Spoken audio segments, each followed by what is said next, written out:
Hello and welcome back to the channel. I've got a bit of a different video for you today. Unfortunately, no triathlon training, but instead a couple of life updates. So after having managed to avoid it for about 2.5 years now, COVID has finally got a hold of me. So I started feeling rough on Tuesday the 6th of September, and then when I did the test the next day, it came back as positive. At the time of recording this video, I've had it for around a week, but it is starting to ease off now. So hopefully I'll be all clear in a few days and I'll be able to get back to normal. Now, I haven't felt horrendous like some people have during this week, but I haven't felt great either. It's mainly been a headache with the usual sore throat and a cough, but I've also found myself feeling quite dizzy when I get up, so definitely not ideal. Now, I haven't done any training whilst I have been poorly, and so I'm definitely at the point now where I just want it to be gone, and so I can get back into my normal routine and get training again. I'm not rushing back though, as I appreciate that trying to go back and do things too quickly could have longer lasting effects, so I'm definitely going to be taking it easy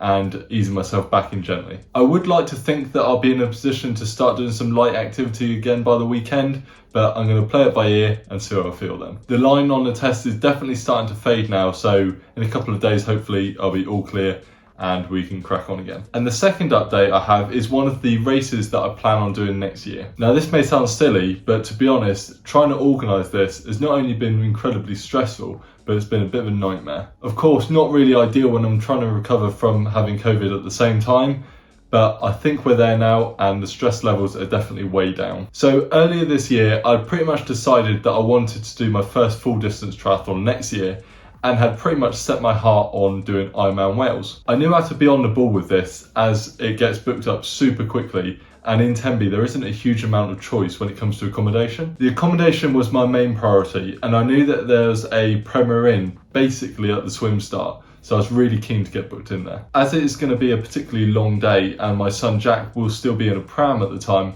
I was keen to book somewhere close where Stacey and Jack could go back to during the day if they had to. The price for the Premier Inn was quite frankly ridiculous, but it was something I was willing to pay to not only make the weekend less stressful, but a bit easier for both Stacey and Jack. So I knew that Premier Inn only do bookings a year in advance. Now, I wasn't sure how flexible this year was, so at midnight on the 1st of September, I got up to place the booking. So at this point, I found out that the bookings are exactly a year in advance, so I couldn't book what I needed to, so I went back to bed. The next step was to do a bit of research into what weekend is likely to be in 2023, as at this point, 2022 hadn't have even happened, and so they hadn't even released the dates. Based on what I'd found out, it seemed to be either the second or third weekend in September, so I went with the second and planned to book in for the 9th and the 10th of September. I had no problems with this booking at all. That was all booked nicely, and I was even prepared to book the following weekend as well, should I need it. So a week later, Ironman Wales 2022 takes place. Well done if you raced that one.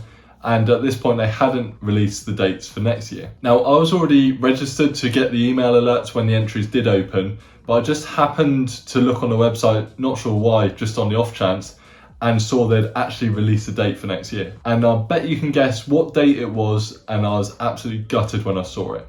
That's right, the 3rd of September, the very first weekend, not the one that I'd booked. Now, of course, in a blind panic, I went on the Premier Inn website looking to book that weekend, and of course, knowing my luck, it was already fully booked. Now, you can probably imagine I was absolutely gutted at this news, especially as I put in quite a bit of effort to try and get booked into for the Premier Inn. But I just didn't expect it to be that early in September and was banking on it being either the second or the third weekend. Given how quickly it actually got booked up, the only thing I can imagine happening was that they actually told everyone the date for next year at the event itself, which gave them obviously a bigger opportunity than I had to book in for accommodation. So after cancelling the Premier Inn booking and thankfully getting the £400 back that I'd paid for the 2 nights, I started panic looking on Airbnb. Now, I haven't used Airbnb before, but thankfully there was quite a lot of choice, especially around the Tenby area. So I was quite hopeful that I could get something booked in nice and easy. So long story short, one host cancelled on me because they were not taking bookings that far in advance,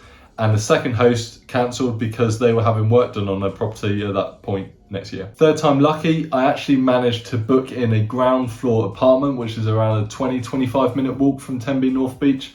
So you couldn't really ask much more than that. The silver lining was that the Airbnb booking was actually cheaper than the Premier Inn, even with an extra night. So instead of travelling over to Wales on the Saturday, we'll be going on the Friday, using Saturday to chill out, explore the area a little bit, do the registration, and then we'll come back on the Monday morning after the event. At the moment, the entries for Ironman Wales aren't open yet. They open, I think, on the 27th. So I've got a reminder set up for that. I'm not so worried about missing those because I'm a bit more prepared, and it's going to be a lot easier to get in compared to booking the tiny Premier Inn in Tenby. So that was a bit of a stressful afternoon, to say the least, but I am relieved now that we've at least got the accommodation booked. So that was just a bit of an update on what's happening with me at the moment. Hopefully I'll be feeling better soon so I can get back to training, especially as I'll be starting a winter training plan in October. So more details on that to follow. Thanks for watching this one, guys. Have a great day. I'll catch you next time.